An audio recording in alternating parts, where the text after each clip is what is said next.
guys, thank you so much for tuning back in. Today I'm going to talk you through how exactly I installed a 2-inch Jeep hitch on the back of my 2005 to 2010 Jeep Grand Cherokee and then 2005 to 2010 Jeep Commanders. So my Jeep factory did not come with a hitch at all. It came with a tow hook on this side, which I have since removed, but there was nothing else underneath there beforehand. So the first step to doing this is removing your bumper. What you have to do to remove that is there will be 3 rivets here.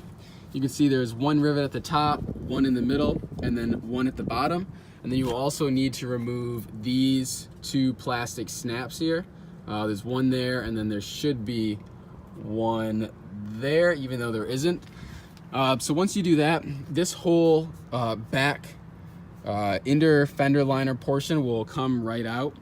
And then there is a 10mm screw right here, which you have to undo the bolt on the back side, and that will let this come the rest of the way out.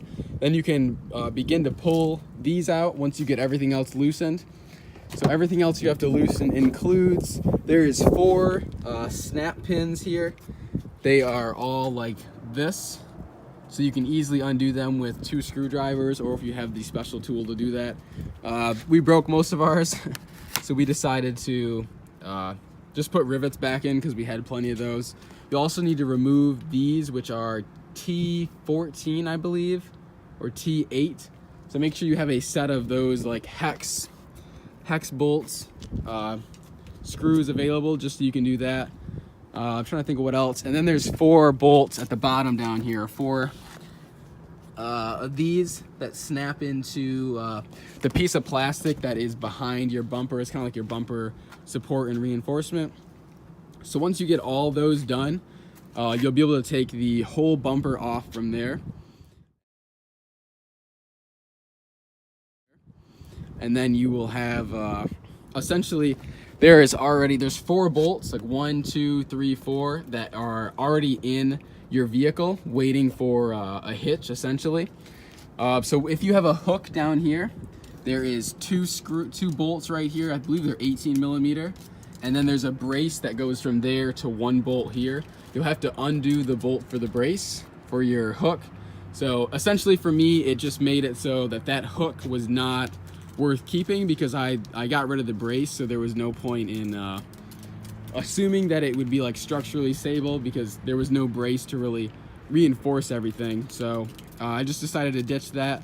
So once you get that far in, obviously your bumper will not be cut yet. So you'll have to order one of these bezels and then try your absolute best to cut it to fit, which we stopped to make cuts about 15 times, and it's still not perfect. You can see these gaps here. We didn't realize it was not quite square at the top, and it kind of curves down. So when we were making square cuts with a grinder, we cut just a little too high, and that never will get covered up. You can see I have a bunch of damage on the back of my bumper anyways, so we weren't really going for like the best aesthetic look, but we did a good job where it'll hold together, and it's definitely meant for the long haul. So once you get your hitch on, it's 115 foot-pounds to torque it down. And that's pretty much about it. You've got to rehook everything back up. You do have to get a wiring harness. Obviously, if you want to use your hitch for things besides as like a good towing point to get pulled out of stuff if you off-road. No, the wiring harness goes up into your tail lights and piggybacks off of that. So both your tail lights are connected on this wire, and then we ended up wiring the connector piece in behind the bumper when we had the bumper off. And then the piece that normally goes here is a 5-pin connector, but our wiring harness is 4-pin. So I just kind of zip tied it and then stuck it up there, so it's nice and safe. You can see it kind of comes out of the back of the bumper there, and then I can just unclip the zip tie and use it when I need to use it. But that was all it really took.